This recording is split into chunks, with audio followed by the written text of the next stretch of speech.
It's a great pleasure to be virtually here with you at Emmanuel Cumberland. Until very recently, it had been my plans to travel out to Cumberland and to do this taping in a very beautiful church. So I have instead our cathedral, another very beautiful church, as the backdrop for the various things that I am sending out so that they may be part of your virtual service. I'll be meeting with your vestry in the days ahead, also virtually, but I really look forward to being out to Cumberland and being in your very beautiful church and with some wonderful people.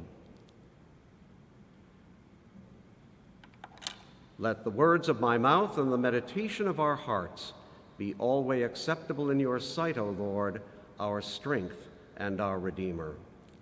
Amen. This parable that Jesus tells of the three servants, we often think of as having to do with Stewardship Sunday, when the church asks for people to give of their means and their money to the church for its ministry. But it's too bad that we take a narrow view of this. It's actually much more inclusive.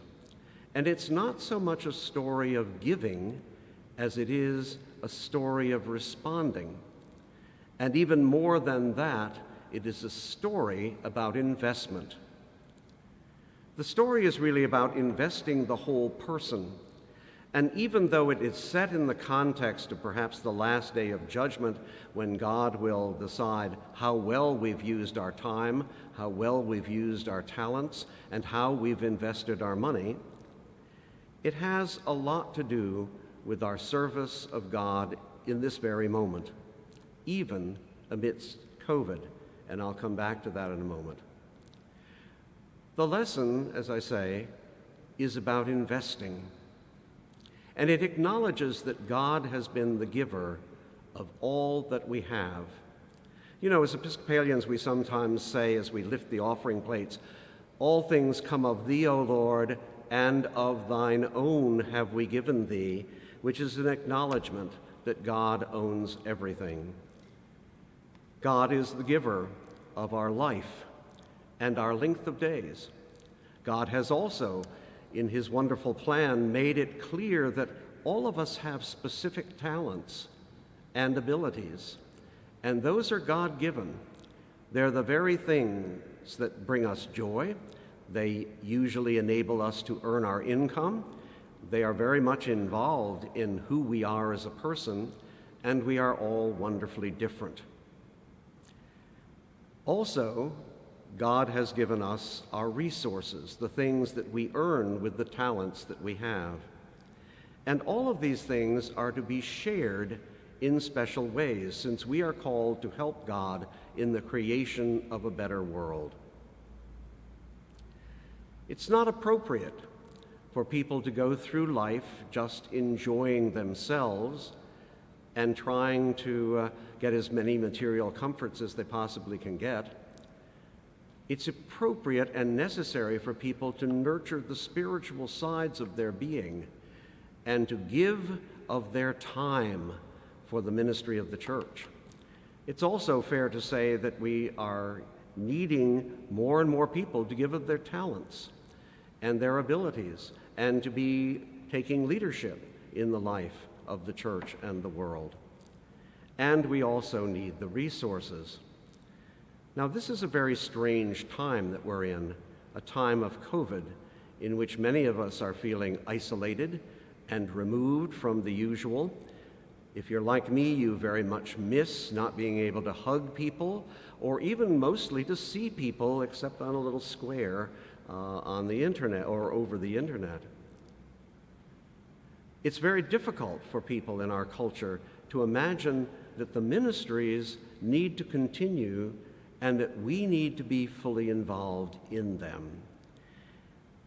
Lots of people in our culture now are depressed or near depression because of their isolation or because of their fears. In any Episcopal congregation in the Diocese of Maryland, there are people on both sides of the political sphere, And some people are feeling elated and other people are feeling depressed. There are wide avenues that enable us to continue to minister in this time. So let me mention a few of these that I would hope that you would consider. Think of people who are lonely, not just in your congregation or in Allegheny County, but anywhere. This is a wonderful time, and many of us have more time to do it, to phone someone you're thinking about and just tell them that you're concerned about them or that you're thinking of them. It's a wonderful time to become really neighborly. Even in a place like Cumberland, not everyone knows their neighbors. So perhaps giving your neighbor a call or baking something and taking it to a neighbor's house or doing something that would increase your knowledge of who your neighbor is and develop a more neighborly attitude would be very important.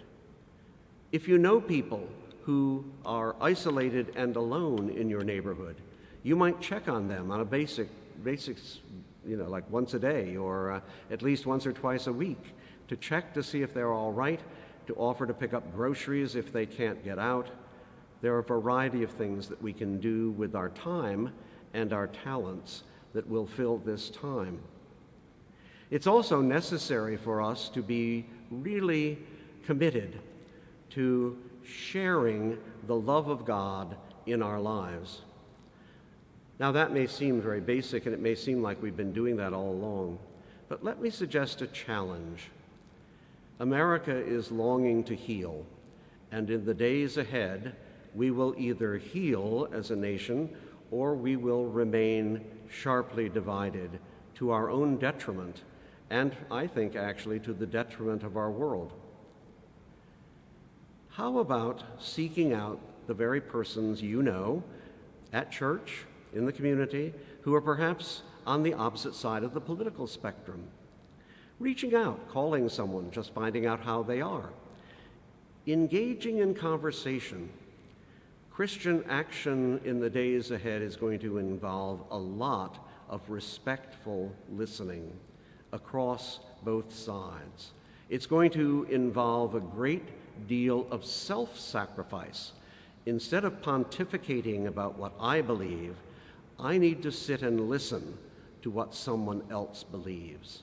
And then hopefully we can enter into a civil dialogue in which we respect the personhood of the other person and our right to disagree. These are basics for any church, and they're particularly important in this time. So my hope for you is that you will seize this opportunity to think about how you are giving back for the life you live, for the talents you enjoy, and for your resources. How are you giving back to God's service? And how might it make you a fuller person? After all, if we do these things, we find our own lives become happier, more contented, less nervous, less angry. We decide that, yes, our ministry is actually ministering to our own needs as well. So go off and share that which has been shared with you. Amen.